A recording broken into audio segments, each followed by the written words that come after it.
안녕하세요. 마음이 따뜻한 부동산 부자들의 경매마마입니다. 오늘은 나부에서 NPL 공부를 하신 분이 부실 채권을 9천만 원에 매입하여 3개월도 안 되어서 배당으로 3천만 원을 수익을 낸 사례입니다. 3개월도 안 되어 33%가 넘는 수익률을 냈죠. 그리고 NPL로 배당 수익이 발생했을 때 개인은 정말 세금이 없을지에 대해서도 공부해 보도록 하겠습니다.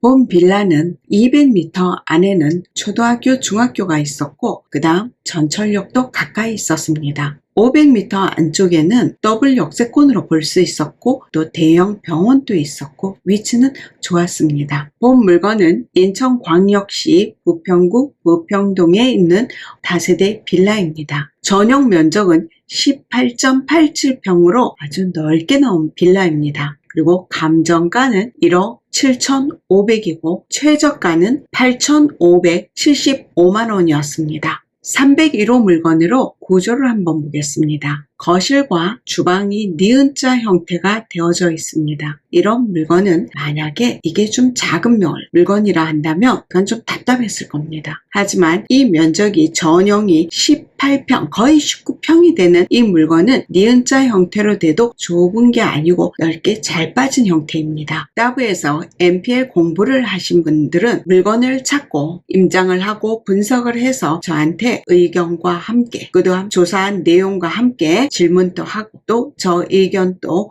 한번 검토를 받습니다. 그래서 조사한 내용들을 저한테 보내준 부분의 일부를 제가 발췌했습니다. 한번 보겠습니다. 1번 개인적인 의견으로 비추어 빌라 낙찰가율이 보수적이지 않습니다. 2번 부평동 5월 3일까지 다세대 빌라 총 20건의 물건 중에 선순위 임차인을 물건을 제하면 다 해서 8건이 빌라 경매 물건만 존재한다고 조사를 하고 있습니다. 그리고 또 이 빌라 물건들은 경매권으로는 많지 않고 시세로 나오는 물건은 가격이 저렴하지 않기 때문에 승산이 있다고 보여집니다. 더욱이 동수역 역세권이라 위치도 나쁘지 않고 전용 또한 작지 않고 선호하는 평수라서 2차 입찰 금액에 들어가도 낙찰가는 상회하리라 보지만 입찰 금액에 방어 입찰이 되더라도 크게 리스크가 있다고 생각되어지지 않습니다. 하고 의견을 제시하고 이 의견과 함께 조사한 내용들을 전부 저한테 세세하게 보내주셨습니다. 정말 꼼꼼하게 조사를 잘 하신 분이십니다. 등기부 등본을 한번 확인해 본다면 이 물건을 NPL 대부 업체가 갖고 있었습니다. 이 물건을 2023년 2월 6일자로 채권, 그러니까 론세일 방식이죠. 확정 채권 양수도 방식,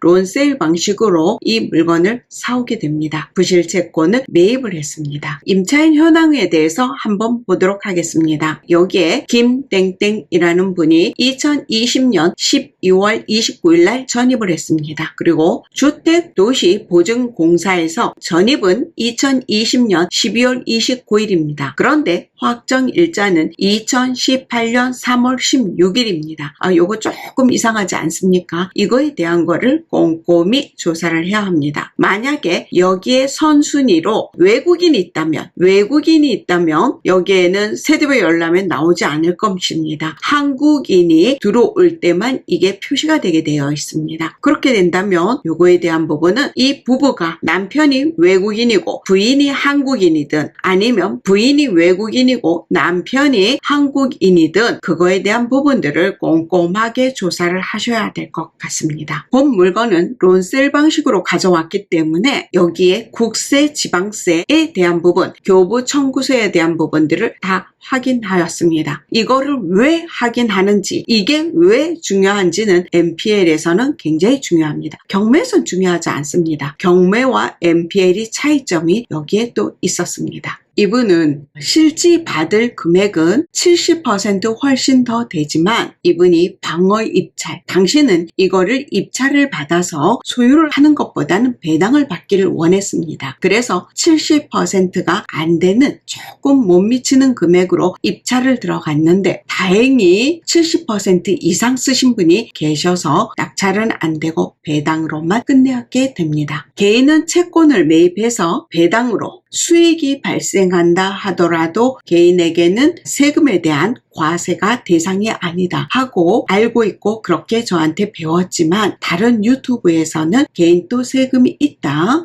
또는 어떤 책에서도 그런 말이 있었다고 걱정을 하고 있었습니다. 그래서 이분이 국토부에 질의를 했습니다. 질의를 한 결과 답은 개인은 일시적으로 발생한 차익에 대해서는 과세 대상이 아니라고. 그렇지만 사업자가 사업의 일부로 채권을 매입을 해서 소득이 발생했을 경우에는 사업소득에 해당하는 것으로 과세가 부과된다고 답변을 받았습니다. 그래서 저에게 이 답변까지 보내준 경우입니다. 배당표를 한번 검토해 보겠습니다. 이분은 9천만 원에 이 채권을 샀는데 여기에 대한 거를 1억 2천을 배당을 받았습니다. 그러니까 3개월 정도에서 9천만 원의 투자가 돼서 3천만 원의 수익을 난 사례입니다. NPL을 공부하시게 되면 정말 많은 부분을 볼 수 있습니다. 이분 같은 경우는 정말 임장도 철저히 잘 하셨고 또 정말 많은 노력을 하셨습니다. 그래서 이런 물건도 찾고 그 다음 이런 수익을 올릴 수 있었다고 봅니다. 그리고 NPL을 공부하신 분들은 전에 경매를 공부하고 경매할 때와는 달리 NPL을 하고 나서 경매를 바라보니까 경매가 너무 쉽게 잘 확실하게 보인다고 경매도 왕성하게 많이 하십니다. 부실 채권이 점점 많이 쌓이고 있습니다. 미리 준비하시고 공부하셔서 모두 부자 되시기를 응원하겠습니다. 감사합니다.